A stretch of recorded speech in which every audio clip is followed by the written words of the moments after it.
How bright is Africa's future? Today on Business Africa, we tell stories of hope from Somalia, Egypt, and one of a silver lining in the quest for energy. I'm your host, Afolake Oyiloye.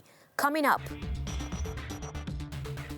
is renewable energy the key to unlocking Africa's electricity deficit and economic growth?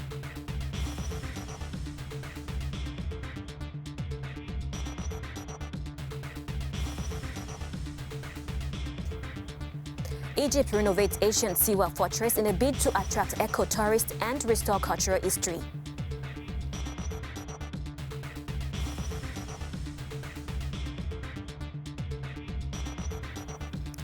IFC Somalia signed landmark agreements to improve private sector growth and encourage investment.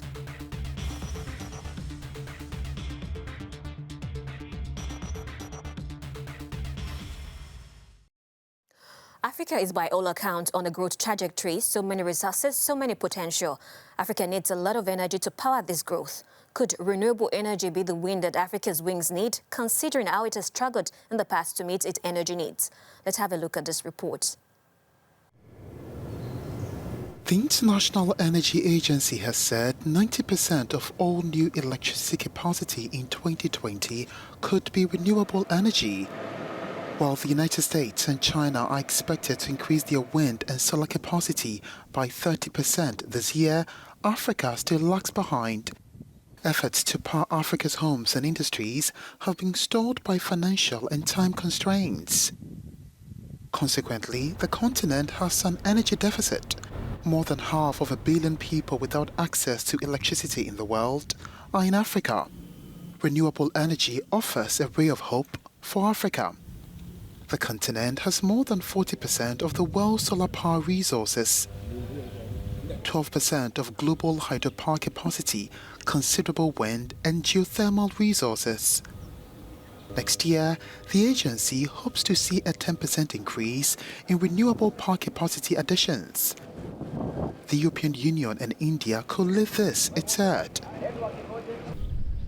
Renewable energy is on track to become the largest source of electricity generation globally by 2025. This could end 5 decades of coal as a top power provider. Kola Molobi is an expert at African solar generation from Yaoundé, Cameroon. Thanks for joining us on the show. Thanks for having me. Now, why does Africa has 40% of world's potential solar resources and only 1% of the global solar capacity for generating electricity? You wonder why the solar energy is so rare in the African energy mix. Well, it's true that the African energy mix is largely dominated by hydroelectric or fossil energy power plants. There are several obstacles stopping the rise of solar power in the African energy mix. These obstacles are firstly financial, but also contextual and in some way infrastructural.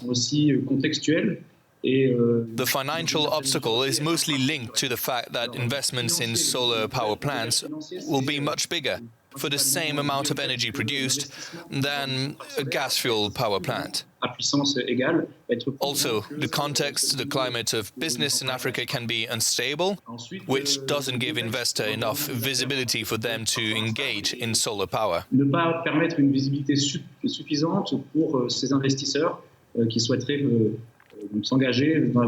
And lastly, the last thing that is stopping African countries is the lack or the weak state of the distribution network. All of these three characteristics put together explain why investors have little or no inclination to heavily invest in solar energy. How can renewable energy accelerate the progress of generating, producing and distributing electricity to millions of Africans who don't have access to it? So, how can we increase green energy production in Africa, and how can we distribute this energy on the continent?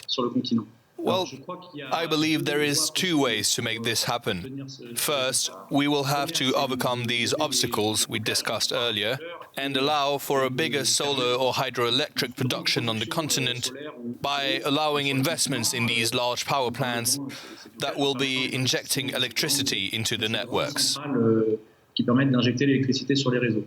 And the other way, which is complementary of the first one we mentioned, would make it possible to finally free oneself from these networks, which are often obstacle on the continent. So free oneself from these networks to go towards decentralized production. This would make it possible, for example, to install smaller solar power plants in a quicker manner, as close as possible to the needs in more remote sites, and therefore give rural populations access to electricity. So what do African governments or communities need to do to exploit these resources in their various countries? It's a tough one. I see two ways. Firstly, improve this business climate and give international investors a better visibility, which in this case will favor the creation of huge solar power plants on the continent.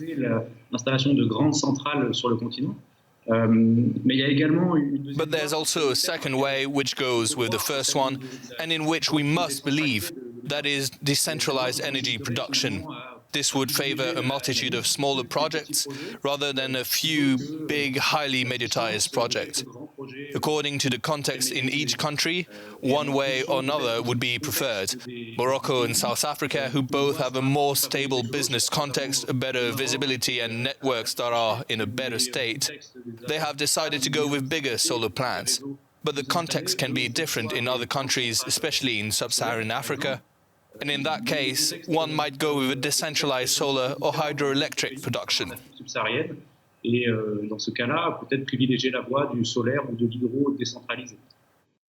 Well, thank you very much, Mr. Molubier, for joining us on the show. Merci à vous. Welcome back. Described as a therapeutic and environmental tourism destination, the Shali Fortress in Egypt's western desert is being renovated and will attract eco-tourists. The 13th century edifice, called Shali Ohum in the local Siwi language, was built by Berber's population atop a hill in the pristine Siwa Oasis, some 600 kilometers southwest of Cairo.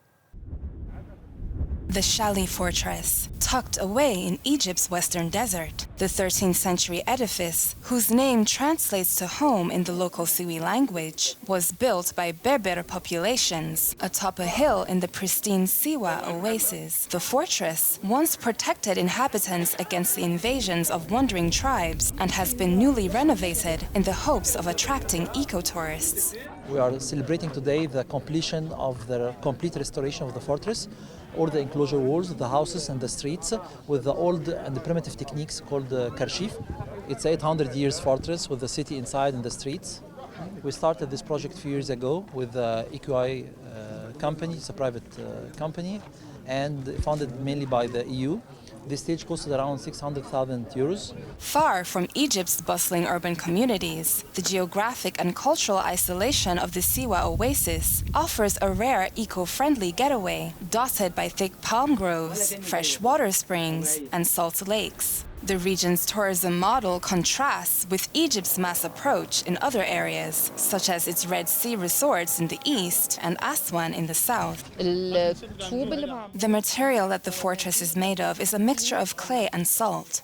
By using this natural material again to restore the citadel, we symbolize the tradition, culture, and heritage of Siwa's people, which is our main idea. The lingering effects of the political unrest that rocked Egypt in 2011 have seen the tourism industry in Siwa slump, with foreign tourist visits dropping from around 20,000 in 2010 to 3,000. Numbers the region hopes will rise. Somalia's economic recovery continues to attract solidarity from global financial players, with the latest being agreement with IFC, a member of the World Bank Group, to support the country's goal to develop its private sector, attract investment, improve public services, and create jobs. The International Finance Corporation, IFC, a member of the World Bank Group, has signed its first formal agreement with Somalia. The agreement, it says, is to support the country's goal of strengthening its private sector and attracting investment. The IFC will advise on reforms designed to encourage private investment in the energy, ICT, and industrial infrastructure sectors. Somalia's economy is expected to shrink by 2.5% this year, according to the World Bank. Apart from the pandemic, the Horn of Africa economy has also been hit by severe flooding this year and a widespread infestation of desert locust, which is in its second wave. In March, it secured the ability to receive debt forgiveness from key creditors, following years of a slow recovery, allowing it to return to the international financial system for the first time in 30 years.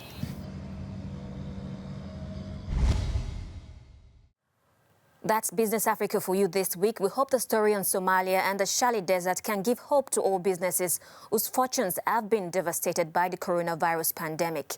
Thanks for watching and bye for now.